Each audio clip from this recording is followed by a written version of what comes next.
नमस्कार। आज गुरुवार है यानी कि बृहस्पतिवार है।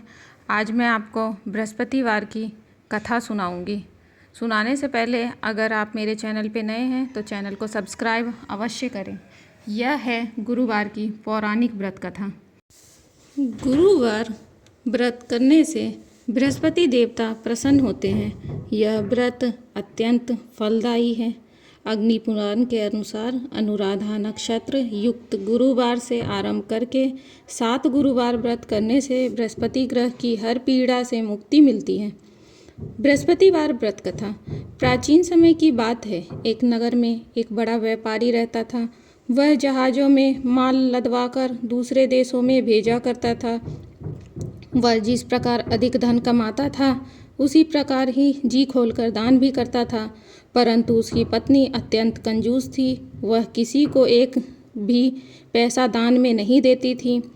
एक बार सेठ जब दूसरे देश व्यापार करने गया तो पीछे से बृहस्पति देव ने साधु वेश में उसकी पत्नी से भिक्षा मांगी।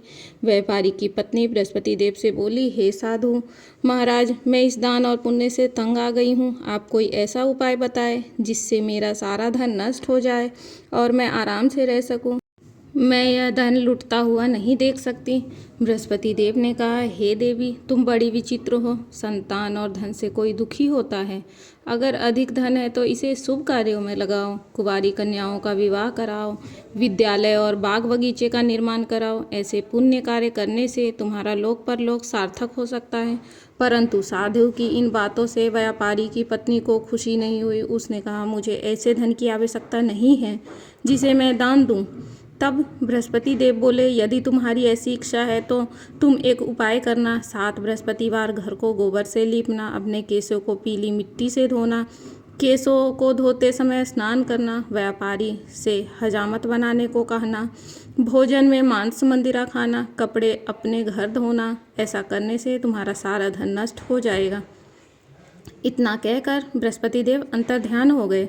व्यापारी की पत्नी ने बृहस्पति देव से कहे अनुसार 7 बृहस्पतिवार वैसा ही करने का निश्चय किया। केवल 3 बृहस्पतिवार ही बीते थे कि उसकी समस्त धन संपत्ति नष्ट हो गई और वह परलोक सिधार गई। जब व्यापारी वापस आया तो उसने देखा कि उसका सब कुछ नष्ट हो चुका है। उस व्यापारी ने अपनी पुत्री को सांत्वना दी और दूसरे नगर में जाकर बस गया। वहाँ वह जंगल से लकड़ी काट कर लाता और शहर में बेचता। इस तरह वह अपना जीवन व्यतीत करने लगा। एक दिन उसकी पुत्री ने दही खाने की इच्छा प्रकट की, लेकिन व्यापारी के पास दही खरीदने के पैसे नहीं थे। वह अपनी पुत्री को आश्वासन देकर जंगल में लकड़ी काटने चला गया।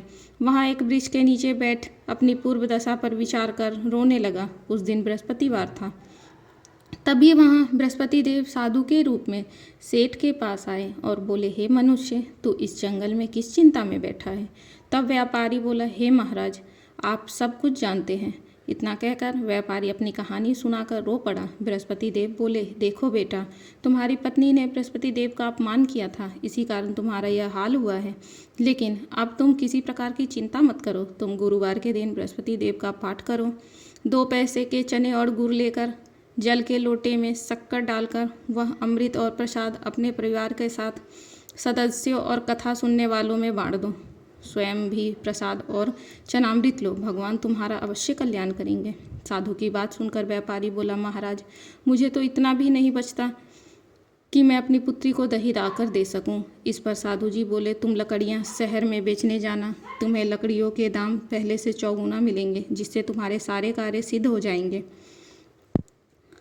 उसने लकड़ियाँ काटी और शहर में बेचने के लिए चल पड़ा। उसकी लकड़ियाँ अच्छे दाम में बिक गई, जिससे उसने अपनी पुत्री के लिए दही लिया और गुरुवार की कथा हेतु चना गुड़ लेकर कथा की और प्रसाद बांटकर स्वयं भी खाया। उसी दिन से उसकी सभी कठिनाइयाँ दूर होने लगीं, परंतु अगले बृहस्पतिवार को वह कथा करना भूल गया। अगले दिन वहाँ के राजा ने एक बड़े यज्ञ का आयोजन कर पूरे नगर के लोगों के लिए भोज का आयोजन किया। राजा की आज्ञा अनुसार पूरा नगर राजा के महल में भोज करने गया, लेकिन व्यापारी व उसकी पुत्री तनिक विलंब से पहुंचे।